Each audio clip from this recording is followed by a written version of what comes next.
Navarre, welcome to the podcast. Thanks for having me. Actually, I don't know if I should need to welcome you because I think you've appeared on the Australian Investors podcast before. I know we did the business podcast together. I've only been on the business one. But many people will know of the brand that you've created, Navexa. Yep. So if you haven't heard of the brand, by the end of this show, we're going to talk about tax reporting, portfolio administration, and all of the stuff that you need to do. It doesn't matter what you invest in, you need to know this stuff because it's actually required legally for you to do in Australia. So we're going to talk about tax, performance reporting. We're going to talk about different entities and like how you combine that all in a dashboard. We're going to spin up the screen here for anyone that's watching. If you're on audio only, we'll talk you through it, but you'll find a link in your podcast player. Coming into tax time, this will make your life 100,000 times easier, let's say, at minimum. So we're going to talk about the ways people get tax wrong. Yeah. And we've had a lot of questions. I said to you before, actually, not just for the Investors podcast, but mainly on the Finance podcast, where a lot of people are investing on ETFs and managed funds for the first time. They have no idea how the trust structure works for ETFs or managed funds. And they're just totally bamboozled. Like, why can't they just do dividends and capital gains and blah, blah, blah, blah. Yeah. So we're going to talk about all that. But for folks that don't know the Navexa brand, how did it start? Let's go with that. Like, what was the origin story of the business? So the origin story, I think, is a classic one from a software engineer point of view. So I think it was back in about 2013 or so I started investing in stocks. And I didn't really know what I was doing. I read some Warren Buffett stuff and thought, that looks pretty good. I'll try and do that. And so I'd bought some stuff for a few years, done the classic, bought something, freaked out, sold it, then bought some other things. And it was after a couple of years I realized like the performance numbers I was seeing in my Comsec account, I was like, there's got to be more to it than this because this is just my kind of total return for the things that I own today. Like, how did I do last year? Yeah. And it was a basic question like that which kind of kicked this whole thing off because I thought if I can't even answer how did I do last year, how am I going to track my progress going forward? And now anyone who knows me knows I'm a big tracker. I track all my calories, I track all my gym workouts, I track all my finances, and I track all my investments in Navexa. So before Navexa existed, it only made sense. I should be able to track this stuff to see how I'm going and make sure that progress is heading in the right track. So as part of, I had a full-time job at the time as a software engineer. And so I thought, how hard can it be to build a portfolio tracker? And it's the famous last words, but I started building it as a side project just to record my stuff, and I just had basic buys and sells, so it was pretty easy. And then slowly I let colleagues at work use it who I knew were into investing. The crypto was kind of getting big at the same time, so I had some early advice about, it's got to track crypto as well, which I added in at the time, which actually worked out quite well. And slowly but surely, people were using it and saying, oh, yeah, it's pretty good. And then there was this one day I put a post on Reddit. I think it was Oz Finance or one of the usual ones. And I was like, I built this tracker. Like, let me know what you think. And like not long after that, it was just getting torn apart in the comments. And it was things like, this doesn't even support corporate actions. Like, you can't record splits or consolidations. And at the time, I was like, I've never owned anything that had a split or consolidation. So, of course, I hadn't built that because it hadn't crossed my mind. So that Reddit post was really kind of a pivotal moment because that was when I was like, can I build the things required to not just handle my kind of basic situation, but can I build a product that any investor could come and record all their crazy stuff? We're talking like splits, consolidations, DRP, mergers, acquisitions, all of that good stuff. And that was kind of the moment where it was either like, I give up on this, or no, I reckon I can do this. And I obviously went with the, I reckon I can do this. So a couple of years doing it like that, I just made it free for everyone. Then it became a real business. And so I left my job at that point to actually join another startup, which I got fired from. And then so I found myself without a job. So it was another pivotal moment of, well, either go back and this stays a side project, or I commit to this and try and build it forward from there. So here we are several years later, and slowly but surely we've been building the Navexa brand over the last kind of coming into our 6th year as a kind of an actual business. And it's been super challenging. People, including myself back then, have had this huge misconception of how easy it was going to be and what it should be priced like, which was a big one. I know still gets a lot of action on Reddit. And once you start building it and you realize you have to pay for data feeds and data licenses and all this stuff, the costs rack up pretty quickly. So it's taken a long time to sort that out, and most importantly, build the trust of investors. So you need to know when you put your trades in here that A, it's secure and it's not going to get hacked, but B, that the performance numbers are correct, and C, that the tax figures are correct, and especially that one, because if you file the wrong thing and it triggers an audit, it's like a big deal. You don't want to be audited. I've been audited as part of a business, and it's really annoying. So you want to try and avoid that. And so it's taken a while for us to show people that, yes, our numbers are correct. We've done tens of thousands of tax reports for Australians at this point. And yeah, so that's kind of the journey up until now. Wow. Hell of a ride. It is. And it's one of those ones where it's, if I knew what I know now, I probably wouldn't have done it. But I think most business owners would say something like that. Yeah, probably. You still get a lot of traction on Reddit here, like a lot. Yep. There's a lot of people talking about it. So I kind of gave it a bit of a brief introduction. So core bread and butter, what does Navexa actually do? Like for people that aren't familiar with this, like why would I need Navexa versus just Comsec? You mentioned like last year's stuff, but like what is the core use case? Yeah, so there's two kind of core parts of Navexa. One side's the performance tracking and one side is the tax reporting. So I personally am an advocate of doing both of those things.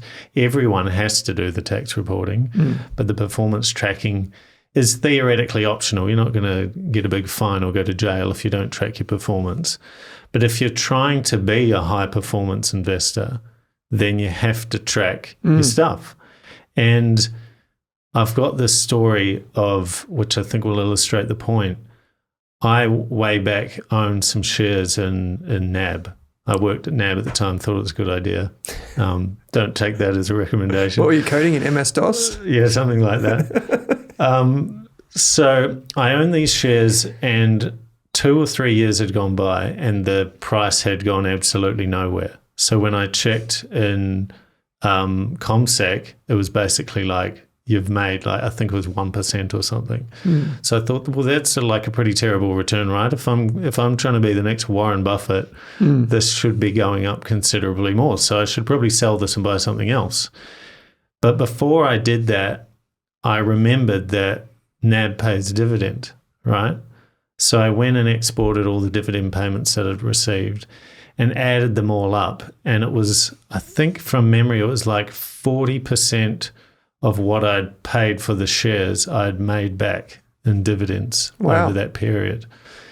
And that was a big moment for me in building Navexa as well, because it was like, wow, if I was about to sell something because I thought it was bad, when it had actually made quite a significant return, just income is a component that the brokers don't show you anything about. So if you go into Comsec, there's no anything about dividends, and most brokers are like that as well.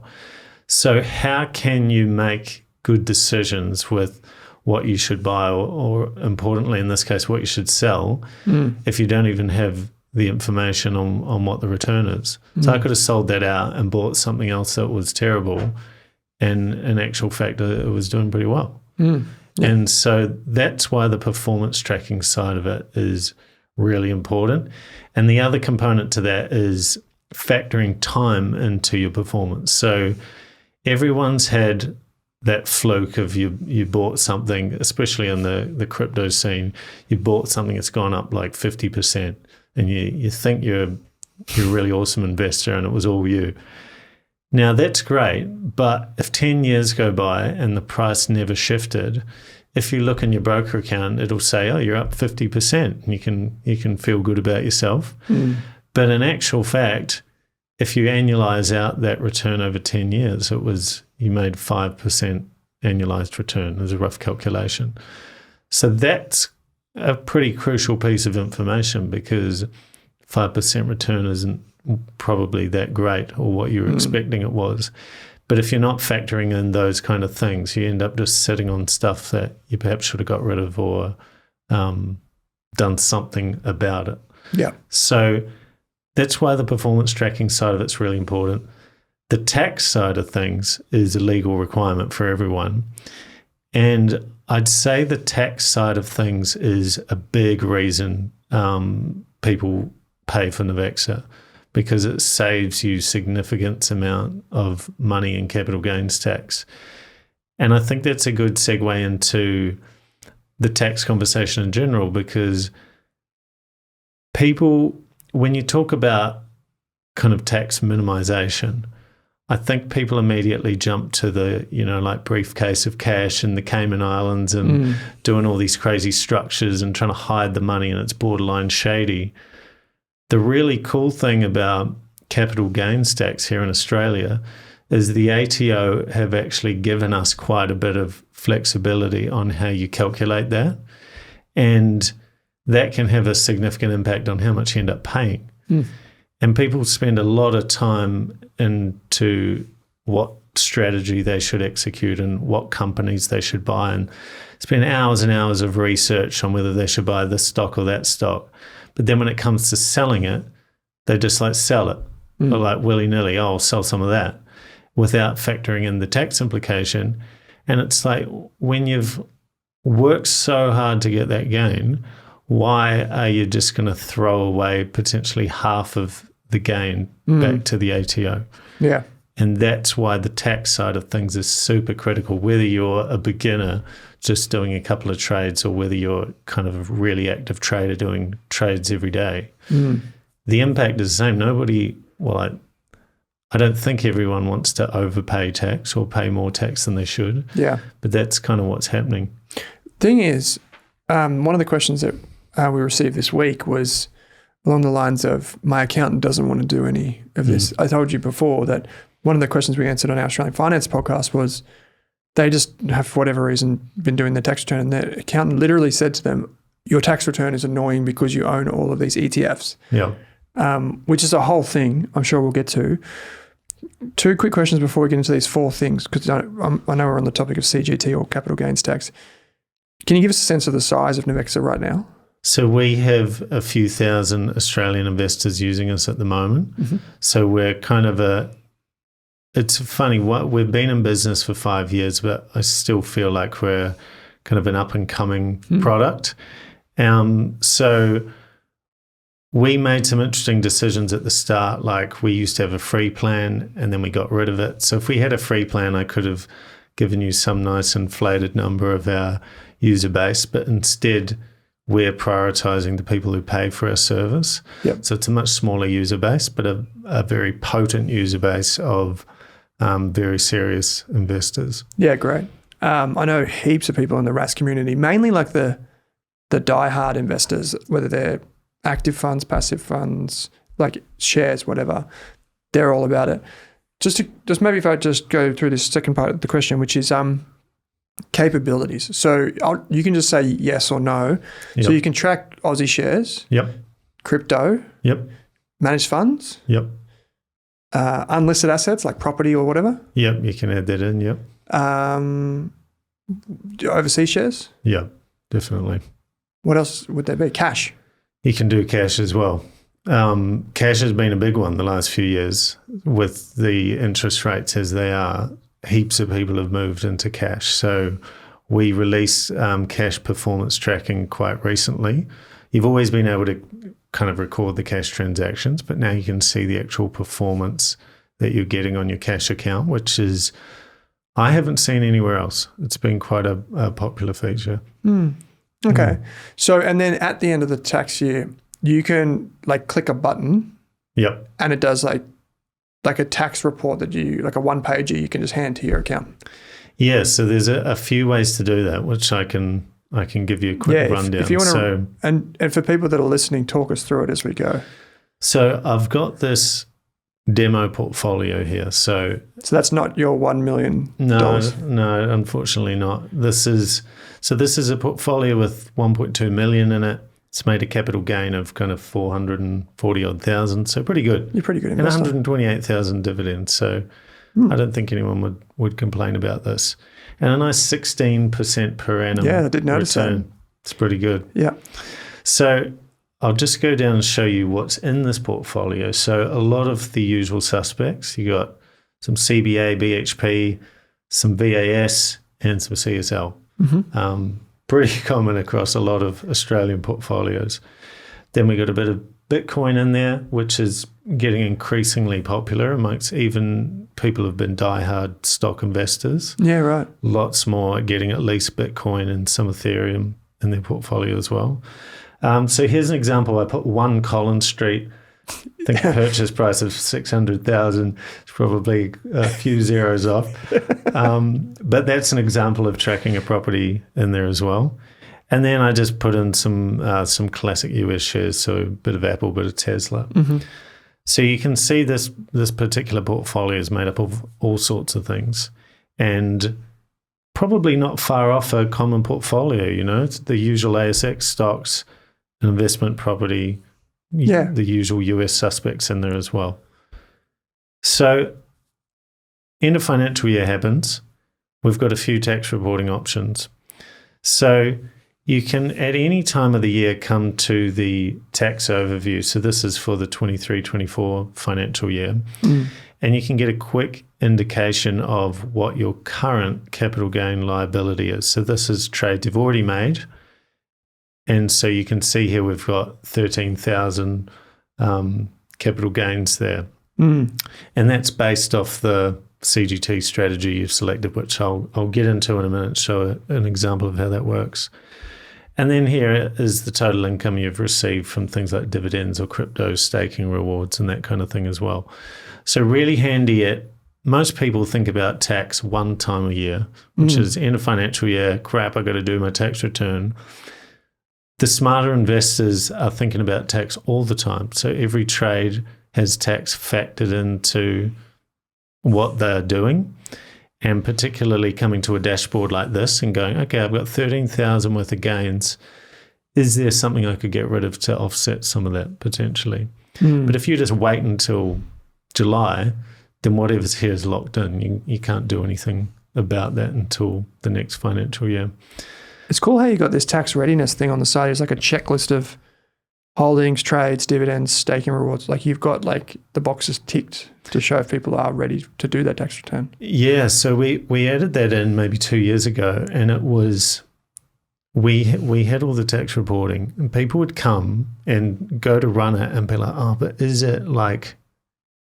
are these numbers correct? Like, have I done everything correctly? So we built in this tax readiness check, which kind of validates that all your holdings are in good shape, all the trades, there's nothing invalid there, all your dividends are being confirmed and that kind of thing. So it just gives you the confidence that, like in this case, you're like, cool, I'm tax ready. So if I run the report, I know that it's legit. Yeah. So yeah, it's been quite a good one. So the next one, so we'll go into the capital gains tax report. Yep. And this is, so one of the 4 horsemen that we talked about is the parcel selection. So we've got, for people that are playing along at home, we've got CGT strategy. These are the 4 things we want to talk about. Yep. The capital gains tax strategy, the lack of a parcel selection, which you'll have to explain what that means, failure to harvest losses for offset, and then the final one is reliance on outdated error-prone tech. So we're at CGT. How do people get this wrong? So we're going to start with the CGT strategy, which is the parcel selection stuff as well.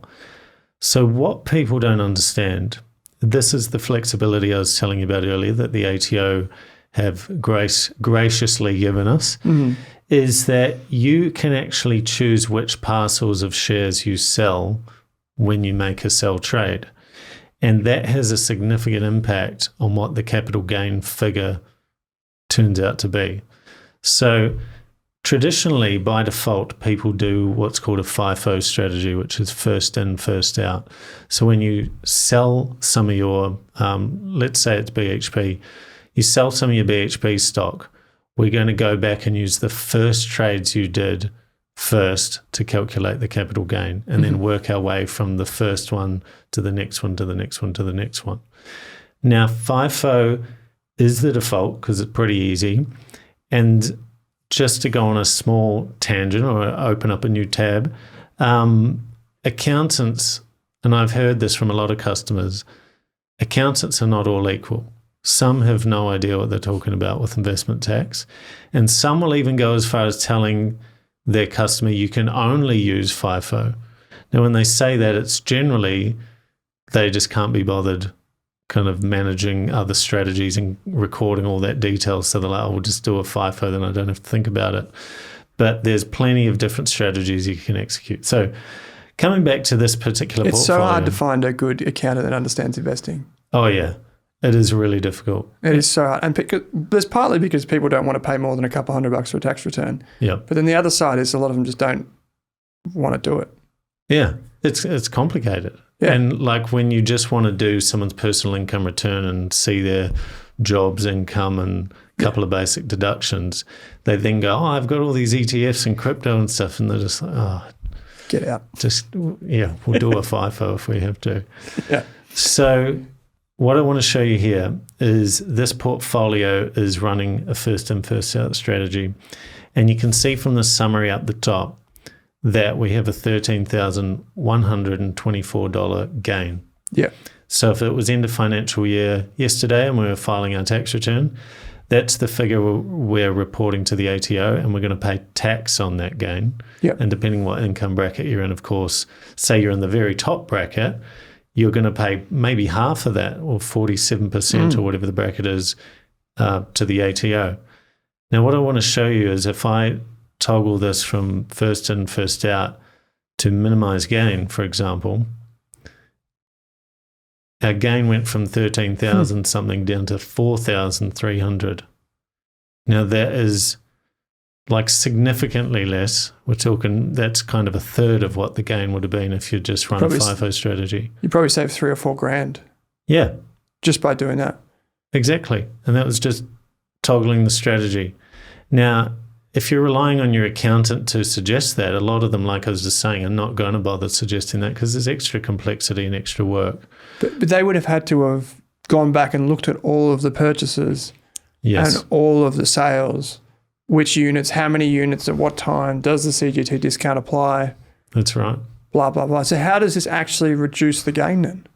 So we'll click into this BHP holding and I'll show you. So if we go to the trades on this BHP holding, you can see we bought it initially back in 2018 and then we had DRP turned on. Oh yeah, which is just such a thing. Imagine the accountant trying to figure that out. No offense to accountants, we love them, but yeah, they wouldn't want to do it. Oh yeah, my accountant's great. He's big into investing, so they are out there. But you can see all these different shares you've received from DRP. Each one of these is a different parcel. So when you go to calculate the gain, you can select some of those parcels to calculate the gain, or this first one, or any of these ones. So that's where it gets quite tricky as well when you're doing DRP, is if you are DRPing into something for 10 years, you have all these parcels. It gives you a lot of flexibility when you go to sell some, but it also gives you a hell of a lot of complexity if you're not using a tool like this, and then you have to go back through 10 years worth of trades to kind of calculate your capital gain. So the reason the tax dropped is because when we have these sell trades up here, in the 2024, this one here in the 23-24 financial year. So we're selling 430 shares. So with the FIFO, you can see our first purchase was for 2,500. So that full 430 would be just taken out of that 2,500. So you can see we bought them at $33 and sold it at 41. Yeah. So it's quite a significant gain. So like it's good from a performance point of view. It went up. That's what we're buying things for. But when we change to a minimized gain strategy, what that is doing is looking for all the parcels with the highest price so that the gain is the smallest. So that the gain is the smallest. Preferably the gain, it's a loss, and then there's no tax owing on that at all. So when we switched to minimized gain, it would have started going through all these parcels and going, well, that one's $51, so we'll definitely use 148 of that. And this one's 46, so we'll use 119 of that. And if we go back to the capital gains tax report and scroll down, you can see all the parcels listed here that it executed. So it shows you the gain date was that 4th of the 4th, and then it shows you all the different purchase dates and how much the cost base was for each one of those parcels, and it gives you basically a full audit record here of all the parcels that were sold. So if the ATO go, hang on, how did you calculate this? You're just like, here it is. And they go, oh, okay, cool. No problem. Yeah, wow. So obviously then you'll still have a taxable gain on some of the other things that you can push into the new year or whatever, but at least you know. Yeah, exactly. And so one of the other four horsemen is about offsetting losses. So it still surprises me how many investors don't realize that you can offset a gain from one of your trades with the loss from a different one. And so this is a great time of year, April, May, June, to have a look at what is your current tax liability for the year, and is there anything in your portfolio that's kind of doing terribly that you could get rid of because you no longer think it's a good investment. You can use those losses to kind of cancel out the gains, and then you don't end up paying tax. So the brilliant thing about using a tool like Navexa is that all automatically happens. So we can see in this capital gains tax report, you've got all the other things you sold as well. So there's CBA in there. You've got all the BHP. We can see the capital losses. So we had a loss from Tesla, a loss from the Bitcoin trades that we did, and some losses from the BHP. And that's a cool example there of from that one BHP sell, utilizing all the parcels correctly, some of the parcels were even a capital loss there. And some of the parcels were a capital gain. So it's not that difficult, the calculation, but the record keeping is the big problem with that. It's got to be virtually impossible. Yeah, like, and you think, oh yeah, I've owned something for a couple of years, it's not that hard. You got to think fast forward 10 years or 20 years, and you've been doing these clever strategies and selling parcels and whatnot. In 20 years' time, if you get audited, are you going to be able to bust out your records and be like, yeah, here's all the exact parcels that I sold? And the answer is no. A lot of people come to us with these huge nightmare scenarios of, I haven't used anything, I've been investing for 30 years, and I did sell something, and now I'm trying to figure out what the cost base is, and I'm having to calculate it all.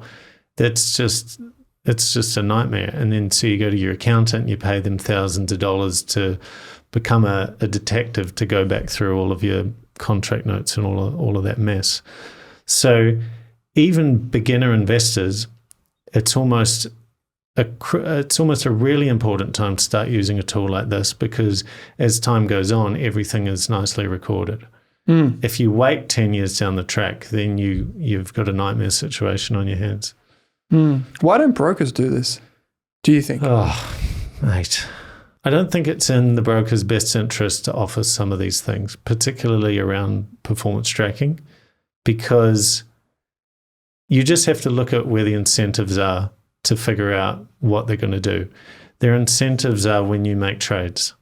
So they want to make the gain look as good as possible. So if they factored in time and annualized your return, your capital gain figure in your broker account would drop significantly. You wouldn't feel as good about it. You might not make some trades. But if it's always sitting up at 100% or whatever that one fluke you got is, you're going to feel good and execute trades. So I think that's why they haven't done much on the performance side. The tax reporting side, some of them do. So Perla, for example, use our tax reporting behind the scenes. And the tax reporting gets really tricky when people have multiple broker accounts or have used some other broker before and then shifted. Because every time you shift brokers, they transfer the holdings that you own to the new broker, but they don't transfer the trade history. So a newer broker like Perla, for example, plenty of their customers, I would imagine, used to trade with whoever else, Comsec. Everyone seems to have a Comsec at some point. So if you shifted all your holdings from Comsec to Perla don't get the record of trade history from Comsec. So when they go to do tax for you, they can't accurately calculate what it is because they don't have the history. So if you were a customer of a broker for your entire investing career, they would have all your history and could do the tax reports. But the nature of it is most people have shifted around. Then you throw stuff like crypto into the mix, and which is pretty much always done on a different, like a crypto broker. Now you can't do those things together. And so that's why it's not really advantageous for a brokerage to build this kind of stuff. So it's not really in their interest. It's probably not to show the end client what the results. Performance. Yeah. Pearler's probably a bit different. Pearler is a sponsor of our finance podcast, I should say, because like 90% of their community are using ETFs. So they're like, bring on the performance, baby. But all the stock trading platforms, like the diehard ones, yeah, they definitely wouldn't want to show you. Yeah, absolutely. And then because like in this, you've got number one Collins, which I see that you've bought there, Navarre. Yeah, which is great. Good for you, mate. But like you couldn't ever do that in a brokerage platform. Like why would Comsec I feel like, let's do NabTrade. Why would NabTrade allow you to have an off-market asset on reporting? Because there's no reason for them to do that. So no, there's no advantage to them allow you to track your Pokemon card collection or whatever it might be. You do have a vast Pokemon card collection. You did prove that the other day. That I do. So could you could track your Pokemon cards on this? If you could, and I probably should. It's a core holding. The valuation though is so tricky to do. So it's like I could add it in, but I'd need to get it valued. Yeah, true. Maybe you could do that.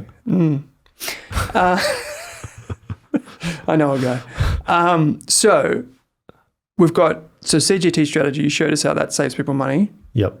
The lack of parcel selection, which is pretty obvious now because people would have to they'd have to draw a line between the buy and the sell and the sell and the buy, but not only within BHP, but also across other assets in the same financial year. So it's just like bouncing around. Absolutely. Yeah. The failure to harvest losses and offset is related to that because if you can't track it, then you can't offset it. Yeah, and I've got a cool thing I want to show you on that. So we've got this report called the Unrealized Capital Gains Report, and it will take a couple of seconds. There we go. So what this report simulates is if you sold everything on this date, so today. So you liquidated your portfolio. Exactly. And so what it allows you to do, so in our earlier example, we had $4,000 of, once we switched to minimize gain, we had about a $4,000 gain. So say we wanted to get rid of that, and we're like, is there a way we can pay zero tax? Oh, so you could use it to like solve for zero. Exactly. So we'd come into this report and scroll down to the capital losses section, and we'd see, well, we don't quite have $4,000 worth of losses, but if we sold all these things, we'd get $1,200 or nearly $1,300 of losses. So a couple of BHP and one Tesla there. Yeah, which would then subtract our $4,000 gain by $1,300. Now, assuming you weren't so inspired by owning these anymore, there's plenty of reasons you wouldn't sell these. Maybe you still believe in whatever these stocks are and you're like, no, they're a loss at the moment, but they're going to go far. You might not sell them. But in this case, we're like, we're already selling some BHP, so let's sell those particular parcels of it.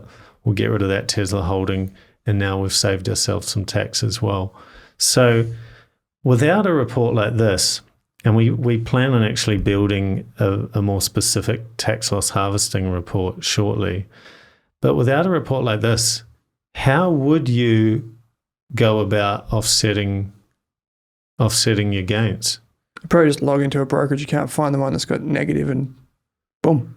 But that involves you knowing which parcels are still available in that holding. If you've done a bunch of sells on it before, it might look like a loss in terms of performance, but what might be left is actually the lowest priced parcels because you've been using minimized gain the whole time.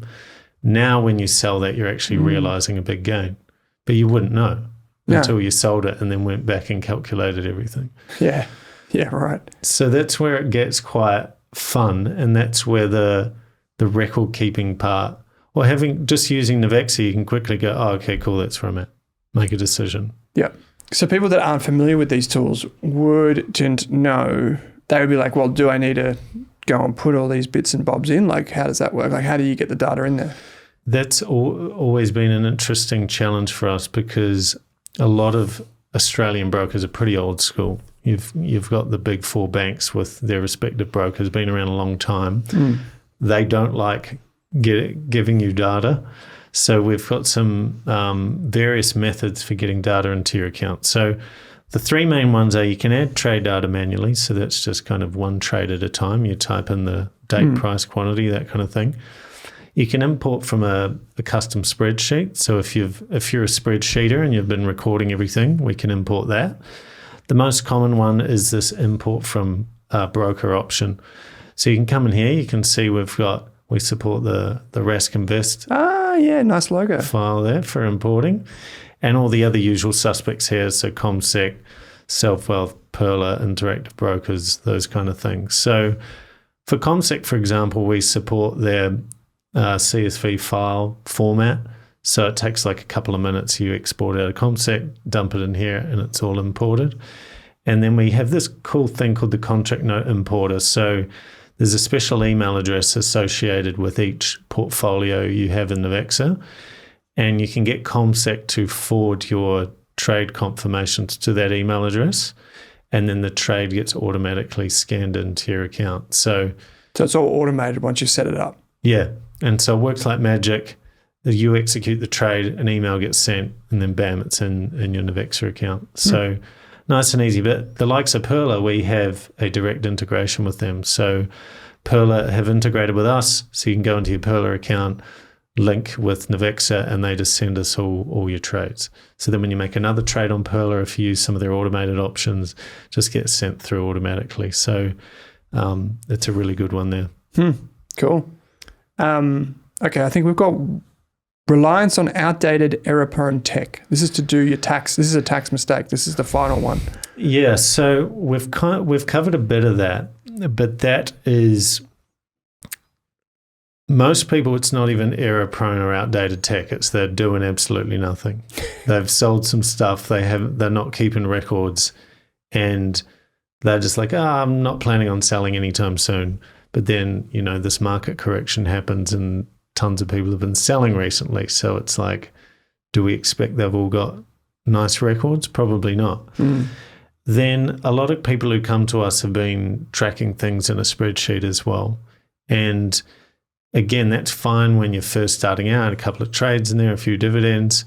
Once you have like a 10-year or 20-year-old portfolio in a spreadsheet and there's hundreds of trades, hundreds of dividends, you're trying to track parcels and things of all the trades you've sold, and at one point you did FIFO, and then the next financial year you changed to minimize gain, and there's strategies all over the show. People get themselves in trouble, and then they come to us and want to get it all fixed up and automated. So spreadsheets are probably one of the big enemies as well. And then there's various other software solutions out there, which some are good, some are not. But most investors I meet are not really doing anything in terms of record keeping properly. Because it's like, it sounds pretty boring, right? Record keeping. Yeah. But it's crucial if you don't want an audit. Yeah. crucial. Yeah. So then, okay, so you mentioned, like we did all the tax reporting gain stuff before, so you would just effectively spit out. So if people were listening to this before the end of the financial year, they could effectively import their ANZ, CMC markets, whatever the heck they're using. Yep. They could import it now. Yep. And effectively onboard with Navexa, get all the performance, get all the tax reporting. Wait, if they've got ETFs, they might have to wait a few months still, like everyone, I'm guessing. Yep. Because the ETFs have to report to you for you to spit out the report. There's one thing I want to touch on there if we've got time. Yeah. With the ETF tax. So if we go to the taxable income report, so this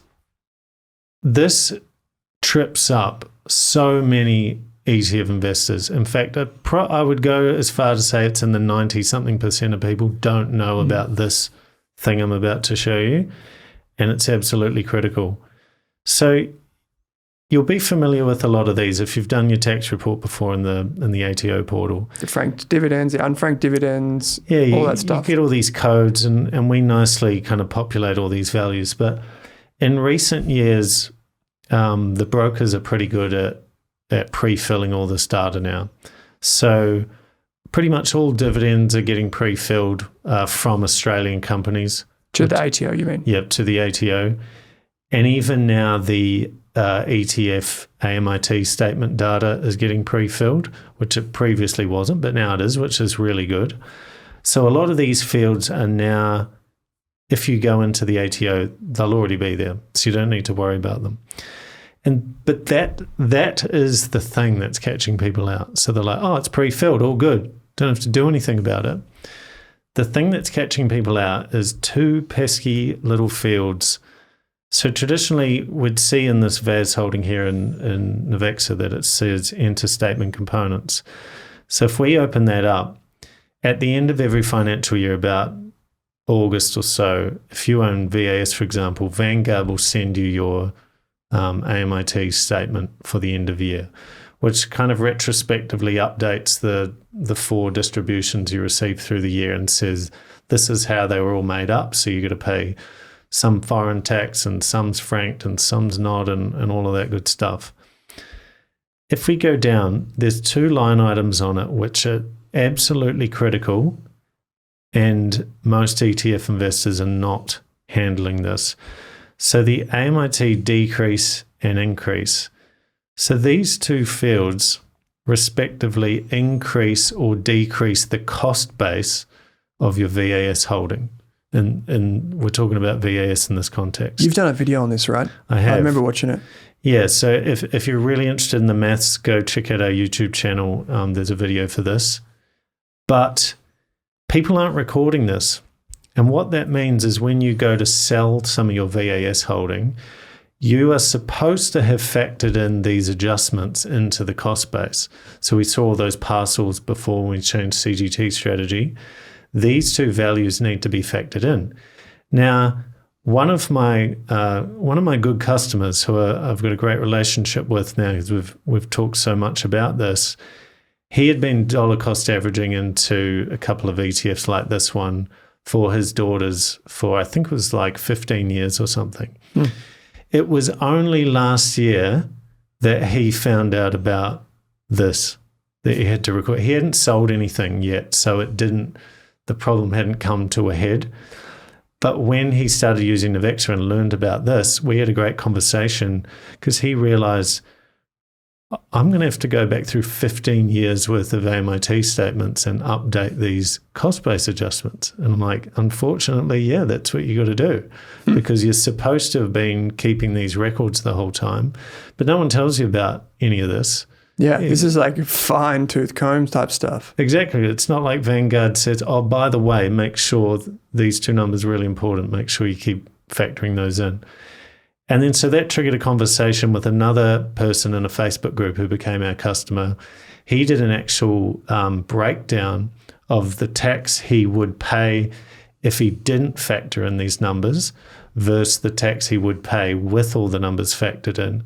Now, what actually happened is without factoring the numbers in, he would have paid the ATO more tax than he should have. And with factoring it in, I think from memory, it was like a 20% less tax that you would pay if you had factored these in the whole time. So you can be lazy and go, oh, well, the ATO won't care if I'm overpaying them. But it can go the other way as well, depending on the ETF that you hold. You might have actually been underpaying your capital gains tax this whole time without realizing it. So, yeah, if you own ETFs, this is not an optional thing. You have to be tracking this. So if you want to do it in a spreadsheet, that's fine. But make sure you're doing it, or you're going to have a massive headache. So effectively, it adjusts, like historically, it adjusts the effective purchase price of those particular ETF units. Yeah. And so then if you got to the end of this financial year, like June 30th, 2025, fast forward for a couple of months from that, now it's August, Vanguard sent you a statement. And on that statement, there's this thing. Yep. You have to come in here and manually put that in this field and then click save. Yep. And then you can do your tax return. That's right. And so like I was saying, a lot of this data is pre-filled now. So the income part of your tax return, you don't necessarily need a lot of these values now because they're already there. But these two in particular are not pre-filled because, like I was saying earlier, the ATO give us flexibility in how we calculate capital gains. So they're not keeping track of these for us because they're like, we're letting you calculate the gain. So you need to be keeping a track of these values. So AMIT, A-M-I-T, AMIT decrease and AMIT increase. Yep. So if you are listening to this and you're like, I've never heard of this, go and look at some of your AMIT statements. You'll see the line items.